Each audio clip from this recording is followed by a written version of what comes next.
All right. We think we have time for one more question. Coming in from the back. How you doing? So I just want to follow up on something you said earlier. You said there's no equivalence between the BLM protests and the January 6th riots. So my question is, like, how can you say, aside from all the property damage and the burned homes, how can you say the violence was worse at the Capitol compared to BLM protests when many people were killed in the BLM/Antifa protests, but the protesters didn't kill anybody on January 6th? And just one short follow-up question, if I may.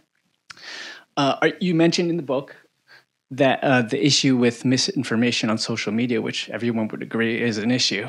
Are you concerned about misinformation from, sources like the local paper of note, the Washington Post, which did give everyone the false impression that the protesters had killed somebody on January 6th? He died the following day of natural causes. The Post did make that correction many months later, but most people didn't get that update. Anyway, thank you. Yeah, okay, thank you for the question. I'm not concerned about misinformation from the Washington Post. I generally trust the Washington Post and other credible sources of information. There were people who died as a direct result of their involvement in protecting the Capitol. So that's not misinformation. And I don't mean to suggest on the BLM protests in the summer of 2020 that they weren't serious, that they weren't worthy of a strong response, that people shouldn't have been held accountable. They absolutely were. My point is that they were just sort of fundamentally different than an attack on the seat of government. They were just a fundamentally different dynamic. I'm curious, like, how do you think that one is worse violence by committing somebody?